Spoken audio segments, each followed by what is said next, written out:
Good evening, everyone. The devastating problems at General Motors have gotten a whole lot worse. GM now expects to take a massive $750 million charge this quarter for the cost of recalling and repairing 1.5 million cars with faulty ignition switches. Now, that comes on top of a new recall for more than 1.3 million cars that may see a sudden loss of power steering, and another recall late Friday of 500,000 trucks and SUVs for potential problems with transmission coolant lines. The automaker's new chief executive, Mary Barra, will try to repair GM's reputation tomorrow. That's when she testifies on Capitol Hill. Late today, Barra's prepared remarks were released, and she says the automaker holds itself fully accountable for the safety defects, but can't say why it took so long to identify them. With families of the victims expected at Tuesday's hearing, look for tense and emotional testimony in the House. Meanwhile, on Wall Street, GM stock fell nearly 1%. It's down almost 16% this year. Here's Eamon Javers with a timeline of the troubles at GM. What did General Motors know, and when did the automaker know it? Those are the questions being asked about a faulty ignition switch that has led to at least 13 deaths. Answers are emerging from documents released from the automaker and from Congress.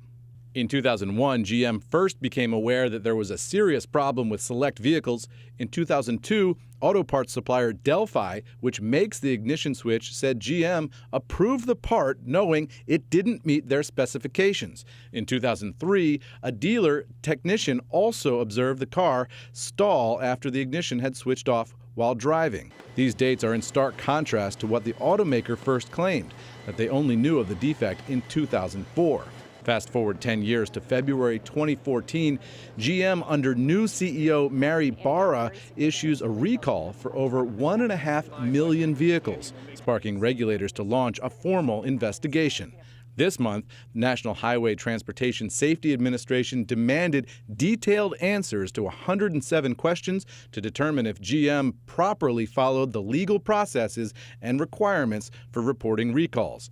And just last Friday, GM added almost 1 million vehicles to the recall, now totaling more than 2.5 million worldwide. Tomorrow, Barra will be on Capitol Hill. The big question: why did it take so long for General Motors to recall vehicles that had a faulty part, leading to at least 13 deaths? And where were the regulators all this time? For Nightly Business Report, I'm Eamon Javers in Washington. Joining us more to talk more about GM is Colin Langan. He's an auto analyst with UBS. Mr. Langan, welcome. Good to have you with us. Apart from the moral or ethical dilemmas presented by these cases, what overall is your estimate of the total cost of resolving this situation for General Motors, specifically the ignition defect? Yeah, sure. I mean, overall right now, I mean, they just announced after the close today that there's about a $750 million impact for the actual repairs. The ignition is actually probably only a very small portion of that. It was really more the subsequent recalls that were impacting that. I think the other major piece of this puzzle that we'll see out over probably the next year or so will be the potential investigation from the Department of Justice. If you looked at the recent settlement for criminal penalties with Toyota, it was $1.2 billion. That was all about the timeliness of notifying the regulatory agencies. GM will probably face a similar risk because of the delay in reporting these issues.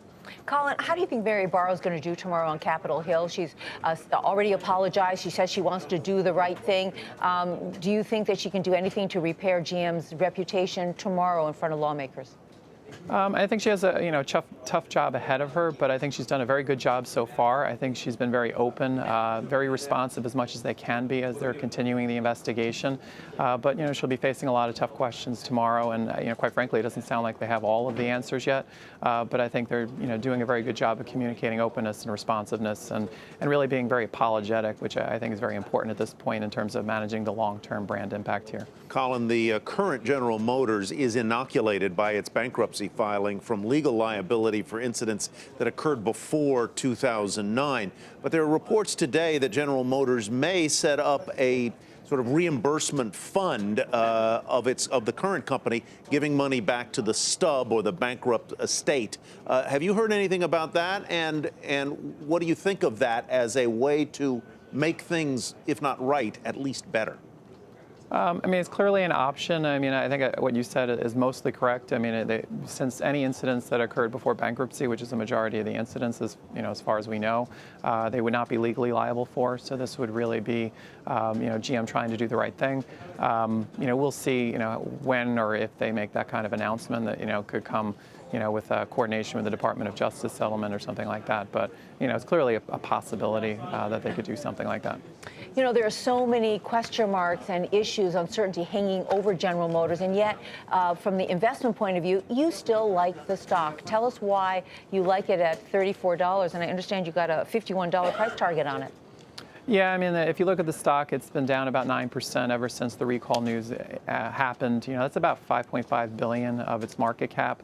Though if you look at the actual costs are probably going to be less than $2 billion. So, I do think there's a bit of an overreaction, and quite frankly, we like the stock, quite a bit before the recall news. I think over the next few months, you'll probably see a bit of an impact on their market share, but I think they're handling it well. None of the current products are affected by the ignition recall, so I do think their share will bounce back in a couple months, and I think they'll be back on track since they do have an awful lot of new products this year.